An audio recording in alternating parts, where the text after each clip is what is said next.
New Living Translation. One Saturday, as Jesus was walking through some grain fields, his disciples began breaking off heads of grain to eat. But the Pharisees said to Jesus, "Look, why are they breaking the law by harvesting grain on the Sabbath?" Jesus said to them, "Haven't you ever read in the scriptures what David did when he and his companions were hungry? He went into the house of God during the days when Abiathar was high priest and broke the law by eating the sacred loaves of bread that only the priests were allowed to eat. He also gave some to his companions." Then Jesus said to them, "The Sabbath was made to meet the needs of people, and not people to meet the requirements of the Sabbath. So the Son of Man is Lord, even over the Sabbath." This is the word of the Lord. Thanks be to God. Eugene Peterson writes this about the Hebrew understanding of Sabbath life. The evening-morning sequence conditions us to the rhythms of grace. We go to sleep and God begins his work. As we sleep, he develops his covenant. We wake and are called out to participate in God's creative action. We respond in faith, in work. But always grace is previous. Grace is primary. We wake into a world we didn't make, into a salvation we didn't earn. With this reality in mind, we respond to Jesus' invitation to Sabbath as we stop, rest, delight, and worship. Rather than the heavy weight of meeting requirements it had become, Jesus told his disciples that the Sabbath was God's gift to our weary souls for meeting our deepest needs, renewing and restoring relational intimacy with God, with each other, with self, and with creation. We choose to practice the Sabbath way of Jesus as we move away from doing for to being with.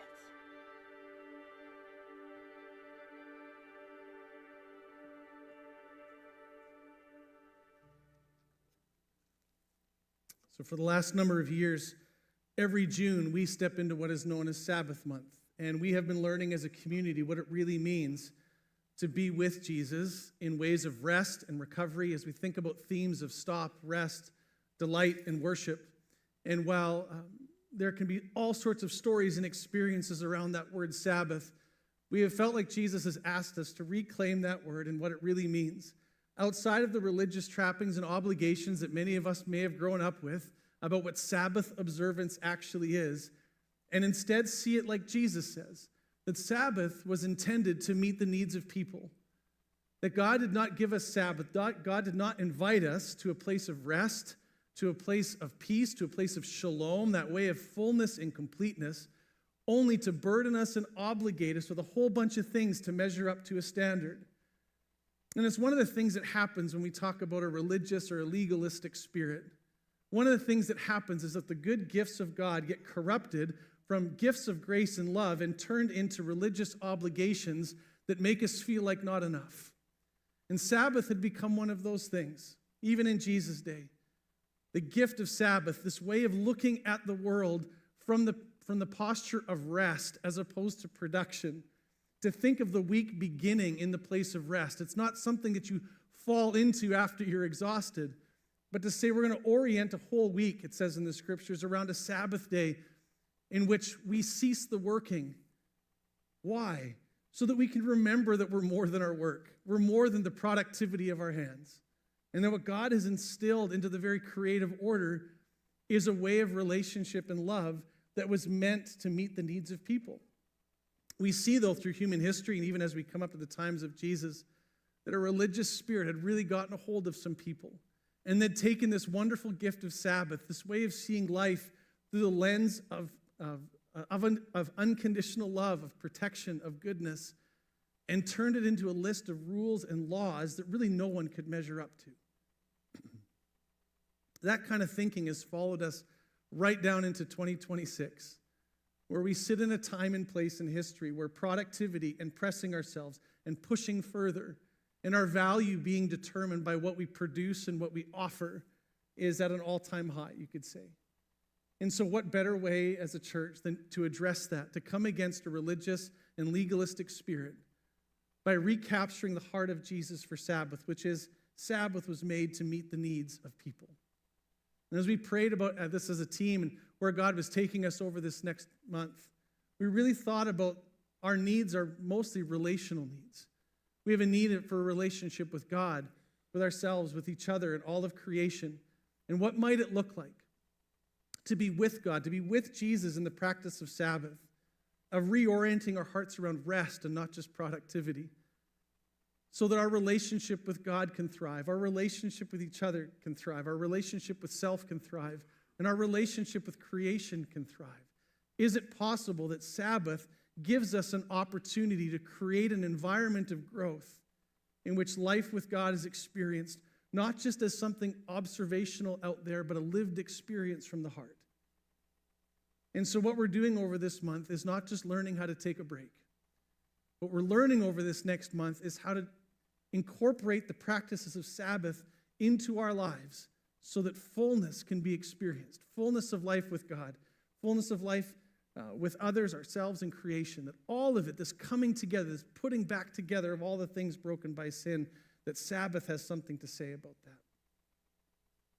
This weekend, we're looking at what it means to Sabbath with each other, to be in relational community and discover what life with God can really be like with each other. We're going to go in the next number of weeks, each other this week, self next week, creation, and then life with God to finish the month. But today, talking about Sabbath with each other. And I will say, probably pretty close to the outset here, as much as I kind of divide up the preaching assignments here, this actually isn't the one I would have picked for myself. And yet here I am. I'm like, Wade, why do you do this to yourself? Because I'll tell you some things about me. I actually do alone time pretty well. I don't mind spending time by myself. Where I struggle is actually in relationship, of knowing how to show up in friendships and in community. It's knowing how to truly be myself without just wearing masks and trying to be who people expect. And yet what I sense God doing in my own heart and life in these days is encouraging me, God's wooing spirit, bringing me forward into more vulnerable and open relationship. And I'll just confess to you, that's terrifying, because it's one thing to stand up and project a certain way of being, a certain personality or whatever else. But when those things start to come down and the real you comes out, the potential for rejection goes up, the potential for pain goes up. But here's what I'm discovering, as many of you will be like, yeah, duh, Wade, we know that. The potential for love goes up as well. And so choosing life in this community, life in new friendships. And so God is speaking to my heart about this. And so I don't speak to you today as one from up on the platform down, but as someone in the midst of my own wrestle of what it means to be in relationship authentically on a journey with people towards fullness of life. And so we believe, based on the testimony of Scripture, that God himself as Trinity is relational and that we then are created in his image. That God has existed through all eternity in perfect relationship and community with himself, and that God lacks nothing. We believe when God created people and put his stamp of identity on us, it was the mark of relationship that he placed at the core of our being. It's what we long for. And the truth about us is that we are relational. Yes, Wade, you too, you are relational. It's an undeniable fact. And that we are hardwired as human beings. You can't escape it. We were not meant to do life alone. We just weren't made that way. And because we're relational, it means you and I were created for each other, for community. This is why the topic this morning, why we're spending time on it, I feel is so important, is that we were made to have intimate relationships, to serve people lavishly, to share our stuff that we have with others, to build into the lives of those around us positively, to have people to whom you entrust the secrets of your heart, to experience fullness of life as we laugh and praise and pray and cry with other human beings likewise made in the image of God. We were made for community, but sometimes we drive away community and hide from people. We distance ourselves from people and we hurt people and we get hurt in relationships. Sometimes it happens out of fear. And this is the weird thing about human beings, of which I am one, again, confession time. We long for community and yet we run from it. And so we have to decide. We have to decide whether we will live with an attitude, with a posture that values and pursues community, or whether we will go down another road where our priority will be to look out for ourselves and to simply do it all on our own. And in a culture that praises hyper-individualism, this message lands in a very particular place for us today.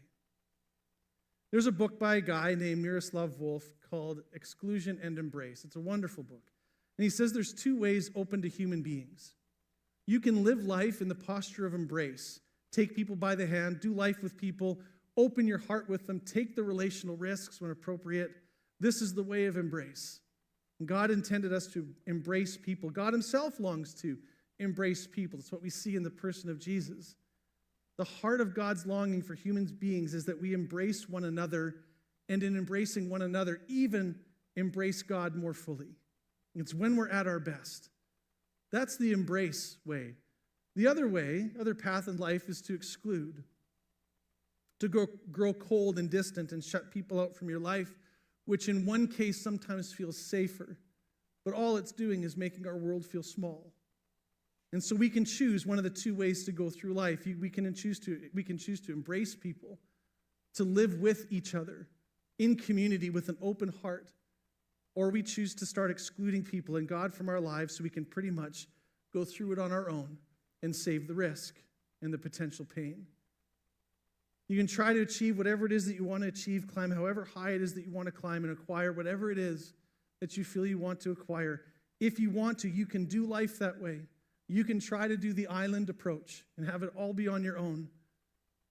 Or there comes a moment in life where every person opens ourselves to true and authentic community and says, I'm going to walk in this way. And so today, even as I was thinking about it this week, I want to share with you kind of three choices that I feel God prompting me to make all the time. And based on what I decide, what you decide, will either lead us deeper into relationship with others or away. And so as you think about that Mark 2 text, where Jesus says Sabbath was made to meet the needs of people, what I want us to do is talk about our need for each other and how relationship either grows or dies, and how I've seen that happen in my own life. And then talk at the end just about how Sabbath helps us move into life with each other. So I want to talk about three choices that I've been thinking about over this last week and before, just the choices we make relationally about how to be in life with each other and to see each other grow into fullness. And the choices are, number one, to judge or accept. Number two, to compete or to build. And third, to withhold or to share. And the first choice that we face is to be people that either judge or accept the other. And the point is that I exclude you and I isolate myself when I stand in judgment over you. We're going to talk about that word in a minute. But Isaiah 56:1 says, this is what the Lord says, is maintain justice and do what is right, for my salvation is close at hand, and my righteousness will soon be revealed. God in this passage is telling the people of Israel that we can approach life through the lens of equity. In the New Testament, Jesus says clearly, do not judge. When writing to a church in Rome with people who were having really big problems with a judgmental spirit, the Apostle Paul said, you have got to stop judging each other. Paul went on to say a little while later in the same letter, be hospitable, that is, welcome each other. It could be translated to accept one another, open your embrace, just as Christ has accepted you. What Jesus did for you, that's what you do for each other. When the scriptures tell us to be just and fair and not to judge people, it doesn't mean that we applaud everything that everyone does. People obviously do bad and hurtful things. You and I do bad things, and we need to discern them. It's interesting. The Bible has two different words talking about judgment, like to judge. Unfortunately, in English, we have one, and so sometimes we read it as one concept. And so some of you have heard the command, like, do not judge, and you're like, that means I can't see any red flags in anybody relationally, and I will just walk blindly into every friendship with no concern whatsoever for what that person might do to me, because I can't judge. And the other side of it is to say, oh, I'm judging everything, and I got to know who's who and what's what in every case. Well, the Bible actually has two words for judge. One word for judge is the word to diagnose. It's what we use in medical terms. When a doctor has you on the table and is going to tell you what's wrong with you, to save your life, the doctor discerns, She'll look at you and be like, hey, we need to do surgery and it's going to hurt, but I discern that this tumor has to come out of you. That's judgment. And that is what God actually calls us to be discerning, to judge in the kind of way that we're discerning and wise about our relationships. The other word for judge, though, is not about discernment. It's not about diagnosis. The other word for judgment is about superiority. It's when I build my life on the backs of other people who I feel better than. That's the kind of judgment that the Scriptures is saying, do not participate in that. The kind of judging we're warned about is when people close off our hearts to other people and reduce them to a label. Like, you're not healthy, or you're not normal, or you're not spiritual. The implication being that whoever I judge from that position of superiority, whatever you're not, I so am. Like, whatever you're lacking, I absolutely have that. I don't have that problem. I don't have that issue. I'm above you. When I do this, I'm forgetting that I'm just a fallen human being like everyone else. That gets forgotten in the growth of a judgmental spirit.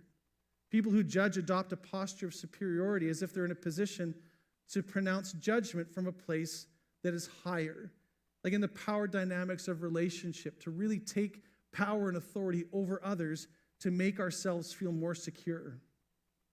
I was thinking this week, there's this old expression, and hearing it my whole life. The expression is this, that the ground is level at the foot of the cross. And when you get into the world and away from the cross and from what Jesus has done to forgive us and embrace us in community, then the ground isn't level at all. It's not equitable. We have people powering up over each other all the time. We look at someone who's different from us, holds different values than us, sees the world differently from us, and we don't look at that from a spirit of judgment and say, oh, that's different. We look at that and say, that's dangerous. And see, the polarization in our world right now is that we've lost the ability to be discerning towards health and growth, and we become judgmental and polarized because I have to be 100% right, I have to be 100% secure, and so anyone who doesn't hold my version of life and my worldview isn't just different, they're dangerous, they're a threat, and I need to get up and over those people in order to survive. And yet when we come to the cross and to the place where the fallenness of humanity finds its ultimate expression, we realize the truth about ourselves.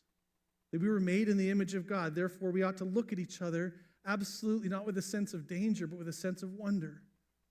It's a sense of wonder that gets killed when a judgmental and a religious spirit takes over. When you judge somebody, you don't look at them and think, wow, this person is actually made in the image of God, just like me. When I judge somebody, I am actually forgetting their indescribable value and worth. When you dig into the Scriptures, right into like what makes sin sin, like what makes stealing sin and what makes murder sin, whatever else, the Bible's pretty clear. What makes those things sin is that it dehumanizes the person that action is taken against. As image bearers of God, we humans walk through this on this planet with enormous intrinsic value and worth. And every time a human is objectified or labeled or shrunk or pressed down to nothing more than the object that I get to reflect my perfection off of, we're literally dismantling the image of God in the world so that less people have access to the beauty and wonder of God's forgiveness and love. And yet when you stand at the foot of the cross, you remember because the ground is level there. That's where it all gets leveled out. There's no room for that air of superiority or the judgmental thing that goes on because you just look at Christ, the one on the cross and how far he went, not to condemn, as John 3 says, but to set free into fullness all those who would come to him by faith. When we stand at the cross, it's level ground. You know, it's this odd and kind of ironic thing that this business of judging people, can I say, is just especially dangerous for people of faith. People who take their faith in God seriously, religious people. I think it's why the Bible has quite a lot to say about it. That's why we're camping on it for even a bit longer today. You see, in Jesus' day, it was the religious leaders who had the most judgmental spirit. They developed a hierarchy of power. And people's proximity to them was also their proximity to the truth and to God. And they'd placed themselves in the corner as the arbiters and judge and jury, whatever else, of all that God was up to. And the people who were supposed to be the most spiritually mature, the people who actually knew the scriptures the best, were actually farthest from the heart of God on this one. And they excluded all kinds of people. Religious leaders watched Jesus embrace people who they didn't embrace, people who looked insignificant. They watched Jesus embrace children who didn't have much status, and most amazingly, people who'd been labeled sinners, the people who didn't have it all together. Tax collectors, prostitutes, they'd come to Jesus and he would welcome them with open arms and set them free to a different kind of life. Jesus would say, I want you, I choose you to be part of my community. I want to eat with you. I want to tell you about God and his heart for you and have you then turn around and start doing life in a different and better way. I want to be your friend, Jesus says to them. The religious leaders are shocked and offended by this, even in our text from this morning from Mark. They're just shocked and offended that Jesus goes about breaking the law all the time. Why? Because he's prioritizing life with people and life with God. And they got aggressive towards Jesus because he would do that. And in turn, Jesus kept sending a really strong message to people of faith, to religious people. And I think we need to be reminded of it. In essence, Jesus would say to them, and perhaps the Spirit is saying to us today, hey, be mindful. Like, be aware of this. Like a judgmental and legalistic spirit can creep up in all sorts of ways. And Jesus would say, how dare you write off people when God hasn't written you off? With a cold sense of superiority, how dare you pronounce judgment on people? In your coldness of heart, Jesus says to the religious, you're not able to love God or people. And that's the first law that God requires, to love God, to love others as yourself. And if you're not even able to love, then you're further away from God and the kingdom than the very people that you're excluding and condemning. It's what Jesus' gospel says, and that's part of the good news, because it levels the ground and all of us come to the cross as we are, to be accepted and forgiven as we are. How then can we do anything but open the table of hospitality to everyone who wants to come and experience life? It's who we're going to continue to be. The second choice is a difficult one, though. It's the choice to compete or build. You see, I work against the other. I work against you when I view life as a kind of competition where anyone can become my opposition. I measure who I am by comparing myself to you. On the other hand, the other community, all that relationship is enhanced when I embrace you and seek to build you up. Again, in Isaiah 56, God's speaking to his people when he says, let no foreigner who is bound to the Lord say, the Lord will surely exclude me from his people. And let no eunuch complain, I'm only a dry tree. Like, wait, where are you going with this? Well, just hang with me. You see, God spoke this through Isaiah as a warning to ensure that the people would not view two identifiable groups of people as their competition.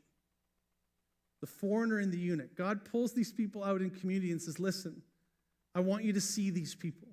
You see, the temptation for the people of Israel was to look at a foreigner and at a man who could not produce offspring as essentially a waste of space and of valuable resources. And God is telling them that their role as a nation is actually to provide space and refuge for them and not isolate them as the opposition.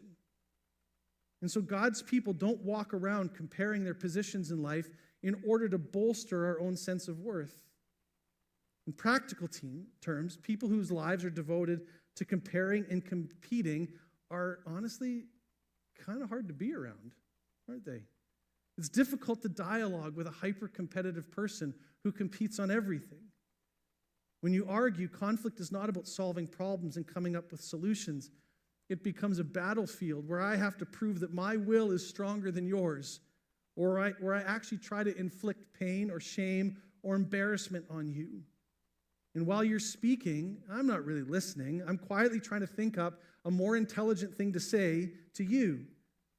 And what does it do? The other person eventually hides or reacts, and relational fallout happens. There is the right kind of competitiveness, for sure.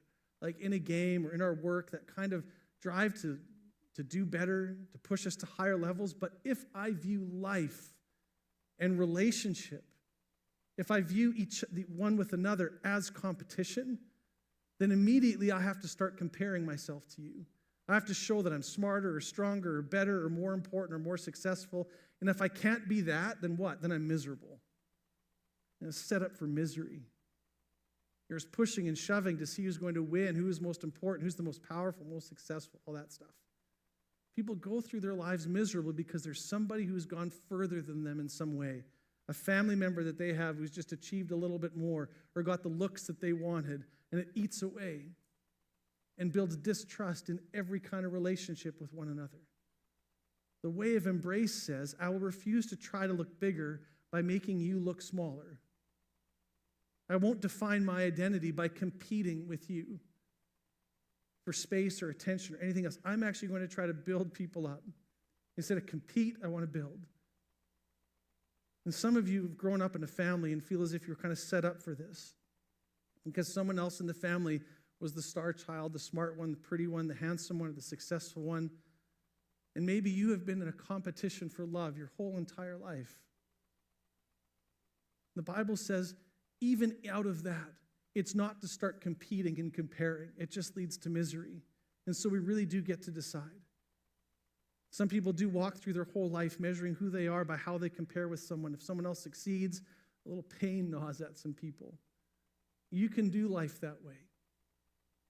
Or say it's going to take a lot of work and I'm going to have to keep working on it, but I'm going to try to actually build into other people. I'm actually going to, in the relationships that I may find difficult, where someone seems beyond me or above me, instead of trying to compete with them, I'm going to have a heart posture about building them, encouraging them, seeing them grow, and then celebrating with them when there's success. So which way do we go? Do we compete or do we build? Now the third choice is hard too, because we get tilted in the other direction really early in our world, and it's the choice to either withhold or to share, to keep it in close, to move with vulnerability and generosity. We embrace each other when we share what we have. And I don't mean just resources. It can mean that. But my time, my feelings, when I open to you what is true about my heart and allow you to see that, and I'm generous with what I share. In our world, we're taught to be real protective of ourselves and very protective of our stuff. Again, in Isaiah, God shows us that his intention for everyone is they live with an attitude of sharing and giving in his community. Verse 7, it just says, Isaiah 56, "These I will bring to my holy mountain and give them joy in a house of prayer.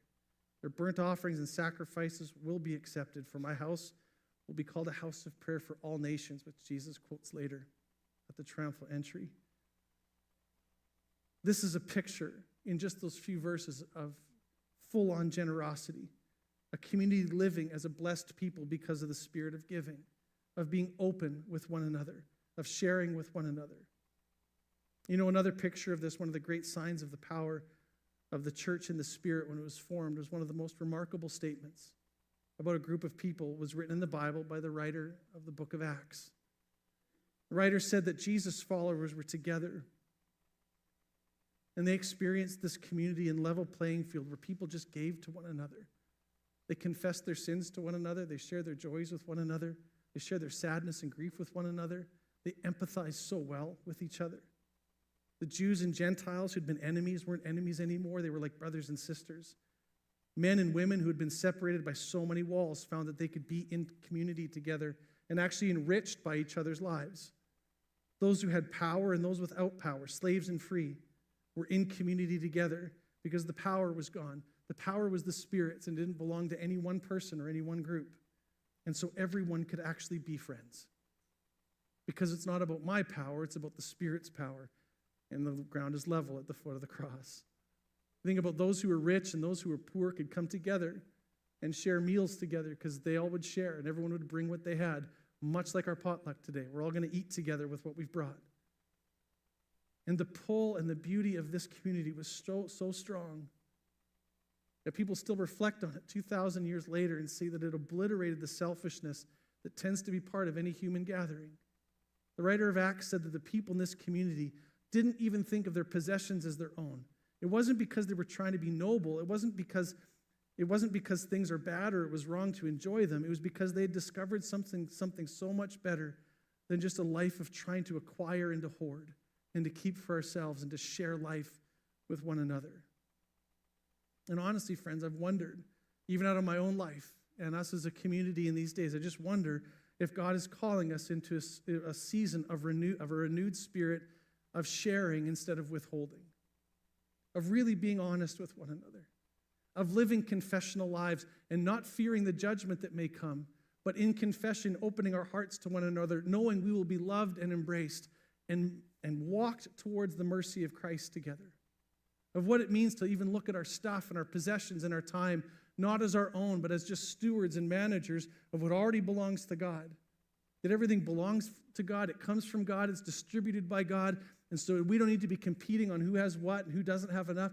Here's what we'll do, we'll just bring it all together and we'll share, and all the needs will be met. You know how much God longs for this to be a community where people are embraced like this? This is behind so much of what we're seeking to be as a church. That we are intentionally seeking to create environments where anybody, no matter how long they've been away from the church or from God, or no matter what they have done in life, can come and feel the embrace of God and of people that love them right where they are as we walk towards Jesus together in his life in the Spirit. It is so important for us to be this kind of people and build this kind of community, because that is the very heart of God for us and for one another. This is why God sent Jesus to live and befriend ordinary, ragged, sinful people. See, Jesus ultimately went to a cross and died to show the world how intentionally God longs to embrace people, and then says to his church, like this, Jesus says, go and do likewise. And he was willing to die for that. And I just wonder, what if Stony Plain Alliance Church became known as the church where people are choosing every day to embrace and accept instead of judge, to build up instead of compete, and to share what we have and not hold back on generosity? What if the reputation of this community was out into the world as that's a people that you can be with? Oh, you can Sabbath with these people because they've made the intentional hard choices about what it really means to be in relationship with each other. And just before we come to the table, we're invited to do this life with each other we're talking about this weekend, these choices we make, to also include that in the practice of Sabbath. That when we're making these internal choices, yeah, music team, come on up. I think Shalina's the only one that got the cue, but that's okay. Yeah, music team, come on up. That what Sabbath invites us to is we can make these internal choices to begin with about how we're approaching the world, about how we're approaching relationship. And so when we look at our themes of like stop, rest, delight, and worship, what do we see? We're seeing an opportunity coming out of a place of acceptance, of building up, and of sharing, to say to others in our lives who we trust, hey, would you stop with me? Could we stop and pause the regular things that we do and create space for some vulnerability, for some relationship?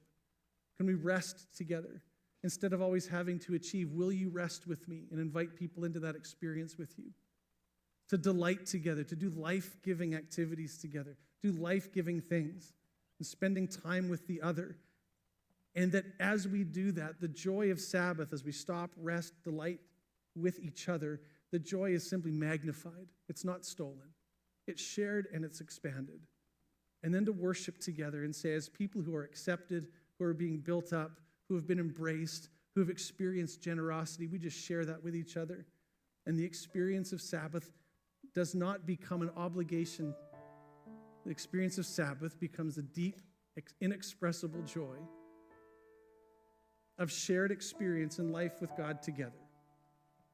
Now, I began by saying I tend towards individualism. I don't mind time on my own. And honestly, it's been a really difficult message to put together this week because it's the conviction on my heart that what God is calling me to in this season is a wider embrace of more and more people. To not move into the world with a judgmental spirit. To not be guarded in those unhealthy ways. To be a person that shares. To be a person that builds up. And the practice of Sabbath is helping me do that. When I invite others in my life to say, will you Sabbath with me? I could Sabbath alone, and we're going to talk about that next week. Linda's going to take that. That's a wonderful way to do it. But I think for some of us, the challenge is, will you stop, rest, delight, and worship with somebody? Will you invite someone into that vulnerable space and in trust say, let's grow towards God together. That's what our encouragement is. And so in a moment, I'm going to pray. But first, I want us to come to the table. And so if on the way in you didn't receive the elements, I'd like you to do that now. If you're joining us online, hope you can find some bread, some juice, or a cup. And we're going to come to the table of mercy together. And one of the things that the table reminds us of is it reminds us of community, that this is an act done together. Well, as much as we sit individually in our seats, even in a moment, for those in the room, we're going to peel these things back, and you're going to hear a sound happens together, and we're going to eat together, and we're going to drink together. This life with each other, creating environments where we can be in life with one another. I mean, it's significantly challenging. I get it. It is for me. But I sense it's what the Spirit is up to. And saying, will you trust those around you? Will you do this together? Will you stop? Will you rest? Will you delight? Will you worship? Not just on your own, but in relationship with each other, knowing that true hospitality happens when we're with one another. And it's a great gift of God. And so let's take the bread. Let's peel that together. And we take the bread together. And then we break it together. Would you do that with me? And we're reminded every weekend, maybe you're part of this gathering here today or online, and you're thinking, maybe I don't eat or drink today. I'm not sure I have it together. I'm not sure I can. And I will say this, as we say every weekend, wherever you are in life, whatever you've done, there is forgiveness and mercy for you. And if you're in need of God's mercy, you don't have to get your life fixed up first and then come eat the bread. Why don't you come and partake of Jesus, knowing that by tasting and seeing how good God is, that forgiveness and mercy is available to you, and there's a strength that you never even realized was yours in coming and receiving mercy. So if you need mercy today, don't hesitate. You come take the bread. We're reminded on the night that Jesus was betrayed, he took bread and he broke it. And he says, this is my body, which is broken for you, to unite you, to unify you, to do this together in remembrance of Jesus, the one who embraces us all. Let's eat together.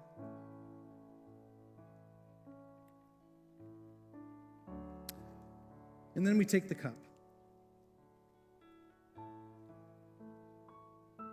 So for all those who are feeling broken, we took the bread of Christ's wholeness.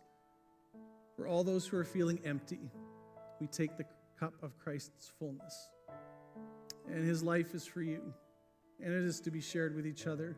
And it is a great privilege. I hope we never lose sight of this, how incredible a privilege it is to eat and drink together every single Sunday. So in the same way, after supper, Jesus took a cup and says, this is a brand new way of relationship.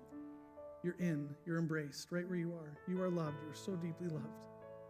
And you can drink today knowing the mercy of Christ is yours. And we remember him together. Let's drink. And so, Father, over our community, again, as we step into this Sabbath month experience of being at home with each other, with self, creation, and ultimately with you, God, as the one who is through all and in all. God, would you soften our hearts even now to the other? God, I pray for a renewal of friendship, of vulnerability, of openness that leads to life.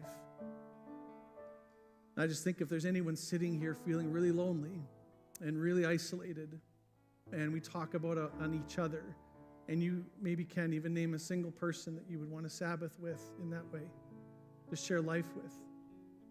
And Father, I pray for a miracle today. I pray that as we eat together in just a few moments, that new friendships would be formed, that we would really see each other. God, I pray that even as we sometimes are so prone to do, just kind of gather up with the people we know and are comfortable with, God, would you give our church eyes for the one who doesn't have someone to eat with today, and invite them to our table? And that's what the kingdom will look like, and we'll Sabbath with each other. And the experience of joy is only increased. And to the lonely and the brokenhearted, I pray over you, do not lose heart. Christ is with you, and this church is going to move towards you and bless you with friendship and openness in the days to come. And for those who are abundant in friendship, who have a whole Rolodex full of names you can call, I pray for a strengthening of those relationships to new depth and to open the table to even more, to create the space for the other who is not yet at the table. Bless you all in Jesus' name as we come into this Sabbath month together. Amen. Why don't we stand? We're going to sing together just as we close.